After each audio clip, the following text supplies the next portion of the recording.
will be U.S. Trade Representative Jamieson Greer. Thank you, everybody, for coming. And I want to express my appreciation to the staff here at the Treasury Department. Obviously, we're still in shutdown because the Democrats refused to open the government, so it has created some additional logistical constraints, but we appreciate everyone's patience and willingness during the Schumer shutdown.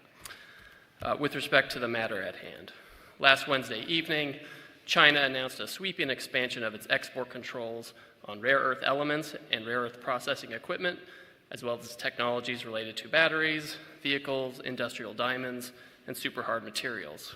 To be clear, this is not just about the United States. These actions, if implemented, would apply to the entire world.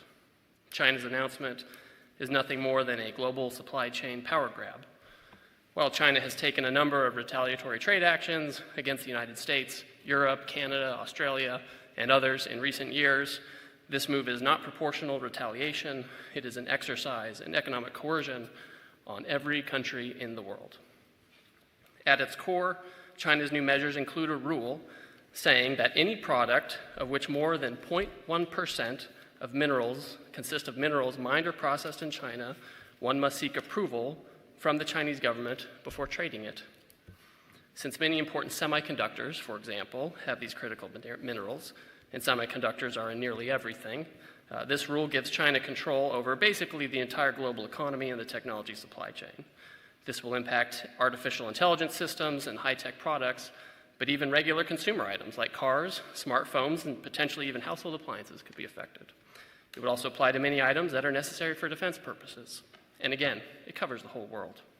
For example, if a smartphone is made in Korea and sold to Australia, then the company would first need to get China's approval, since the phone contains semiconductors, which may contain rare earths sourced from China.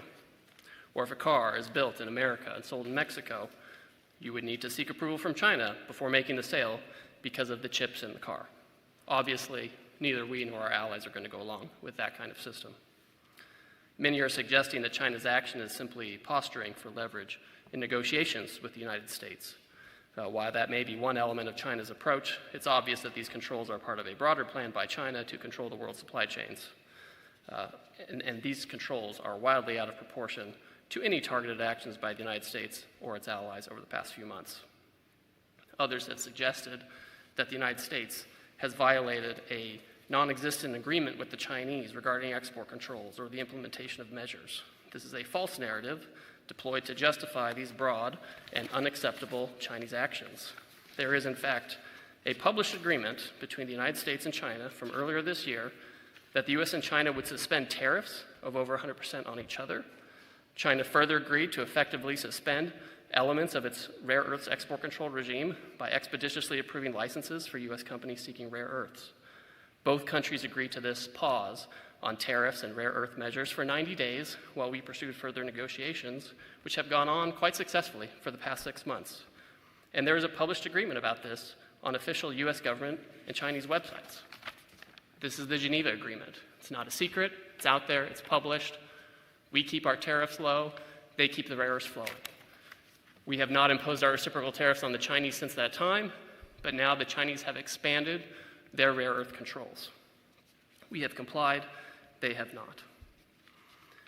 And so in this context, this is how China has announced its new and extremely expansive controls on rare earth materials just last week. It's a clear repudiation of everything we've been working toward for the last 6 months, which was a stable tariff situation and a continued flow of rare earths. The short story is that we've had compliance, and the Chinese have escalated, and they've taken this opportunity to make a pretextual claim of noncompliance or other measures to justify this. But the United States won't stand for it. We're in close communication with our allies who have expressed similar views and who are similarly affected. The President has signaled some of the actions we are taking or may take if the Chinese implement this system of controls on the world. Mr. Secretary. Good. Thank you, Ambassador Greer. And again, thank you all for being here at Treasury today in the midst of this shutdown. We call on the moderate Democrats in the Senate to be heroes. Be heroes. Break away from the hive of radicalism and do something for the American people, because we are starting to cut into muscle here.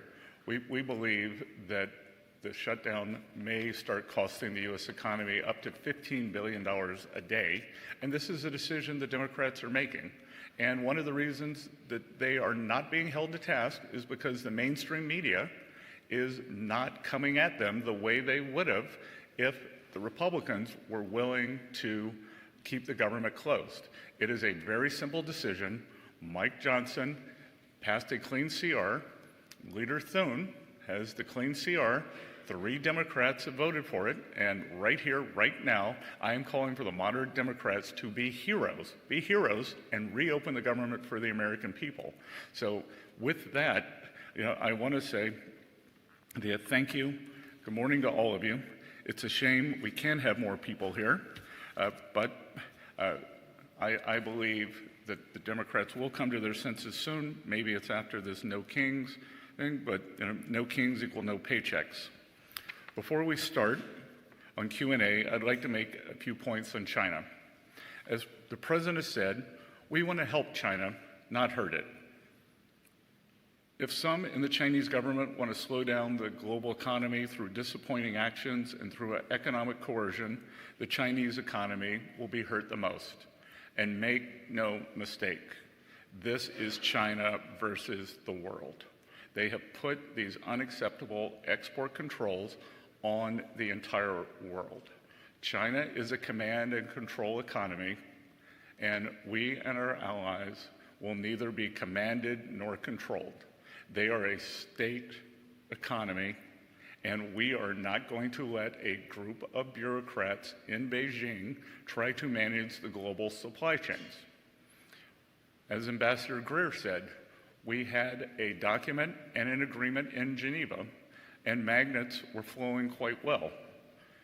Some U.S. auto companies have called us in the past week and said that there had been a slowdown in magnets.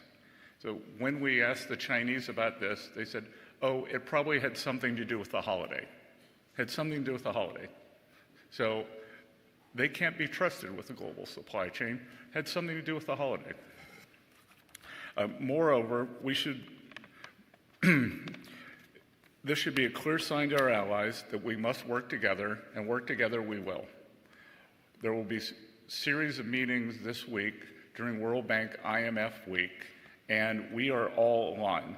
Not only is China fueling Russia's war, but China's actions have once again demonstrated the risk of being dependent on them on rare earths, and for that matter, anything.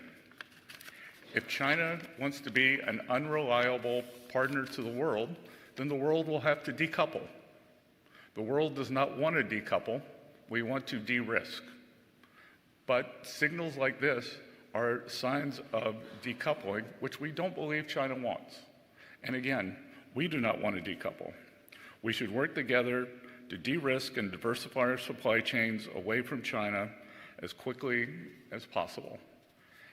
China says that these rare earths are used in military materials and that they want to maintain peace in the world.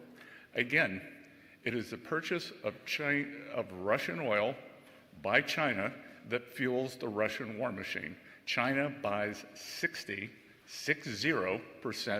of Russian energy. They buy 90% of Iranian energy. So who is fueling the Russian war machine? We will be producing photos soon, supplied to us by the Ukrainian government, that shows Chinese parts comprise substantial amounts of Ukrainian drones. So President Trump is the leader of peace. We should work together to de-risk and diversify. China's highly provocative move comes after we have made significant efforts to de-escalate tensions. While there are substantial actions we could take, we'd rather not. I believe China is open to discussion, and I am optimistic that this can be de-escalated. Ultimately, we are confident in the strong relationship between President Trump and President Xi. We've had substantial communication with the Chinese over the past few days, and we believe that there will be more forthcoming this week. With that, we can now take your questions. Elliot? Great, thank you. First question, Eamon Javers, CNBC. Thank you, Mr. Secretary. In your CNBC interview just now, you name-checked a Chinese negotiator, Li Chenggong, I believe is how you pronounce his name, from the Ministry of Commerce, as somebody who's particularly difficult to deal with. Is it your sense that there's a split politically inside the Chinese negotiating team, or do you think you're dealing with sort of a strategic good cop, bad cop kind of a relationship on the other side of the table? It's very difficult to know. Perhaps the vice minister who showed up here with very incendiary language on August 28th has gone rogue. Perhaps he's gone rogue. So we don't know, but what we do know is, as Ambassador Greer said, any backfilling that the Chinese are trying to do in terms of narrative, this was well flagged. This individual was very disrespectful, and I'll tell you that we've had 4 rounds of talks, Geneva, London, Stockholm, and Madrid, and both sides approached them with great respect, and this individual did not. He showed up uninvited in Washington and said, quote, China will cause global chaos if the port shipping fees go through. So I don't believe that China wants to be an agent of chaos, and maybe they used to have the wolf warrior diplomats, so maybe he thinks he's a wolf warrior. We don't know.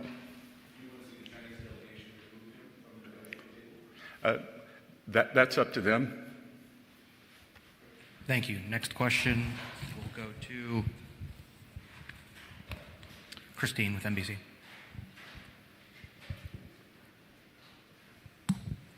Thank you for this. Christine Romans, NBC News. What do you need to see specifically from the Chinese to avoid putting more tariffs on Chinese goods, as the president threatened on Friday? And are the two leaders still expected to meet in the next few weeks? I will say that I believe, as of last time I saw President Trump, which was last night, he is still expecting to see Party Chair Xi in Korea, and I'll let Ambassador Greer answer the first part. And the expectation is that this regulatory system is not implemented by the Chinese. They haven't implemented yet. They've put out a notice about it. Similarly, we've signaled our intent to raise tariffs if their system goes into effect. Our documents doing a tariff raise and potentially taking other export controls, these are drafted or in draft, so this is quite real. But our expectation is that they won't implement this, and that we'll be able to be back to where we were a week ago, where we had the tariff levels we've agreed to, and we have the flow of rare earth magnets we agreed to. So much. Next question, we're going to go to Ed Lawrence with Fox. Thanks for taking the questions. So the Chinese have been pretty good at using this rare earth mineral trump card, for lack of a better term. So we're not talking about opening the Chinese market to U.S. trade. We're not talking about protecting intellectual property. Can there be a sustainable framework, a substantial framework with China? So there is room for a positive economic relationship with China. There certainly is. And we would much rather be talking about that than constantly be talking about rare earths. To paraphrase the secretary in one of our recent meetings with the Chinese, this is the last time we want to be talking about rare earths with the Chinese. Fortunately, that is not the last time they want to be talking about it. The reality is there are a lot of areas where we can trade with the Chinese. Our trade is wildly imbalanced, so it needs to be more balanced. And there's a lot of, as the secretary said, areas of risk. And so we need to be trading in areas that are low risk, that are low sensitivity. And there are a lot of areas where both the Chinese and us can frankly pick and choose sectors and goods that we should be trading, and services for that matter. And that's where these talks should be focused. Instead, we're constantly focused on the Chinese chokehold on the world of rare earths and rare earth materials. And there's an article in the paper today, a large Chinese fashion retailer just opened on Fifth Avenue in New York. It's a competitor to Zara and H&M. We welcome that. We would also like to see more U.S. retailers on the ground in China, but Costco and Walmart have very big operations there. So again, our goal is not to decouple, it's to de-risk. It seems that China's not phased by our. It seems that China's not phased by our tariffs. What levers then do we have left? I can guarantee you, when we were in Geneva and the tariffs were 145%, they were phased. John Decker, great. Thank you, Mr. Secretary, Ambassador Greer. I really appreciate your taking the opportunity. I have a question for both of you about this upcoming case at the U.S. Supreme Court. It's an incredibly important case that could impact the constitutionality of the president's unilateral tariffs on America's trading partners. Really basic question for you, just to begin with. I have two questions for you. Why are the president's tariffs not taxes on imported goods? That's easy, because tariffs are a surcharge, not a tax. They could be paid by the exporter. They could be paid by the country. When you go and get your driver's license, you pay a fee. Is that a tax? Is it a tax? I'm asking you the question, sir. And I just appreciate an answer to it. Thank you. And I'm giving you an answer that maybe you don't like. The other thing is, this case, and Ambassador Jamieson is a lawyer. I'm not. As am I. Thank you. I won't tell you the one thing I agreed with Lennon on.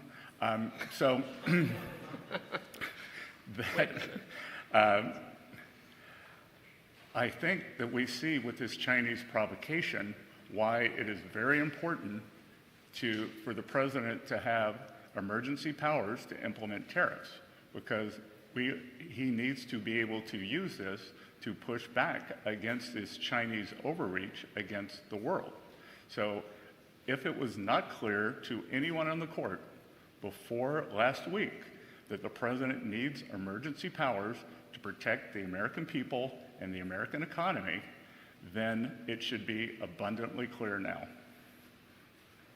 So my second question concerns that law that you just cited, that 1977 law. The question is about Brazil, the 50% tariffs on Brazil. Can you explain why they are being hit with 50% tariffs and why it falls under the umbrella of the International Emergency Economic Powers Act? Certainly, happy to do that. Now, to be really specific about Brazil, there's actually two regimes at place right here. There's the reciprocal tariff rate of 10% on Brazil, which everyone in the world has, which we're trying to do to control the global trade deficit, which is a huge problem for us. Then on top of that, there's a 40% tariff on Brazil, and that's under a separate emergency, and this is related to extreme concerns with rule of law, censorship, and human rights in Brazil, where a Brazilian judge has taken it upon himself to order U.S. companies to censor themselves, given them secret orders to manage the flow of information, rule of law with respect to political opponents in Brazil. And so and the unlawful detention of U.S. citizens who were in Brazil. Correct. Now, the Treasury Department has often used IEEPA, which is the shorthand for the law you're talking about, to impose sanctions, which will cut off countries or companies or persons entirely from the U.S. financial system and cut off trade entirely. If the president can cut off trade entirely, he can certainly impose a tariff, which is a lesser measure than a full sanction. Next question from James with Newsmax. Thank you. James Rosen with Newsmax. Thank you both for doing this. I have two questions for the Secretary. One of them I'll leave for a second, a slightly historical nature, and you are a historian. First, you mentioned in your opening remarks, quite apart from the expansion of the export controls, that China is singularly responsible for propping up the Russian war machine in Ukraine. We also know about the outsized Chinese role in the manufacture of the precursors for the fentanyl that is killing an estimated 100,000 Americans a year. So quite apart from the export control slice of this, should not Beijing feel the full weight of American punishment just for those two other aspects, the fentanyl and the propping up of the war machine? And then one historical question. Great. So a couple of things. The U.S., President Trump has instructed the ambassador and myself to tell our European allies that we would be in favor of whether you want to call it a Russian oil tariff on China or a Ukrainian victory tariff on China. But our European allies have to be willing to follow. We are sitting here during a government shutdown when we can't get 7 more Democratic senators across the line, but 85 U.S. senators are willing to give President Trump the authority to put up to 500% tariffs on China for the purchase of Russian oil. We are told that the European Parliament will not pass a similar measure. So all I hear from the Europeans is that Putin is coming to Warsaw. There are very few things in life I'm sure about. I'm sure he's not coming to Boston. So we will respond if our European partners will join us. The second, we do have the 20% of the tariff. We have a 20% fentanyl tariff on China. And again, they have all but admitted that they sell the precursor drugs. When we have the discussion, they say, take off the tariff and then we can fix it. We say, fix it and show us 6 months of persistence, and then we will take off the tariff. So again, back to the IEEPA, if 100,000, 200,000 Americans being killed every year by fentanyl, families ruined, is not an emergency, I'm not sure what is. And by the way, if the Chinese can cut off rare earths and export control them, they certainly can control the precursors for fentanyl as well. When the history of this time is written, and historians are paying attention to President Trump's decision-making surrounding the global tariff program that he has initiated, can you tell us, to your knowledge, when it was, whether it was during the campaign or the preceding 4 years or during the transition or since he took office again, that he decided that he was going not only to rely more heavily on tariffs than he did in his first term, but to go as big on tariffs as he has? When was that decision taken? Oh, I think the decision was taken in the first term, and you would have seen President Trump saying that over the past, since January 20th, that he had a very successful tariff program on China in terms of rebalancing, in terms of purchases that they were supposed to make, which they haven't followed up on. But you heard President Trump say that in his final year, so trade deal was reached with China on January 20th, he was going to expand the tariffs to the world, and then COVID hit. And out of humanitarian necessity, it would not have been appropriate to start putting on tariffs during a period of such great economic disruption.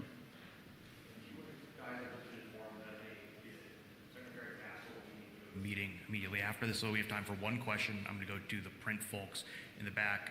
Dimitri from the FT. Thank you, Dimitri, Financial Times. Ambassador Greer, I think you said that you don't expect China to implement the rare earths regime that it announced. Is that based on something that the Chinese said to you, or if not, what gives you that confidence? And then secondly, if the Chinese were to say we will delay implementation by, let's say, 6 months or 1 year, would that be enough for you to delay implementation or imposition of 100% tariffs and other countermeasures? Thank you. So the Chinese obviously will decide what they're going to do, right? That's not up to me. I'm just outlining our expectation for this program. Obviously at a minimum they have to delay it. Our expectation is that this never goes into effect because you can't. When you look at what happened with the rare earth magnets, they had a similar program that they implemented.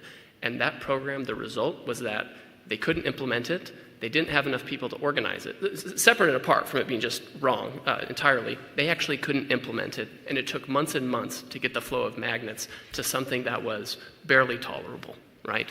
Now, take that program, which was trying to deal with thousands of license applications, and multiply it by 1,000. That's what we're talking about. Because we're not just talking about the rare earths themselves. We're talking about many downstream products that contain those rare earths. Remember, 0.1%. If 0.1% of a product has a Chinese rare earth in it, it could be controlled by this. I mean, the scope and the scale is just unimaginable, and it cannot be implemented. And Dimitri, to follow up on that, right now we are currently in a 90-day roll on the tariffs. So is it possible that we could go to a longer roll in return for a delay? Perhaps. But all that's going to be negotiated in the coming weeks before the leaders meet in Korea. Thank you, everybody. With apologies again, they do have to get to another appointment right now. Thank you, Mr. Secretary. Thank you, Mr. Ambassador. Thank you. Thank you all.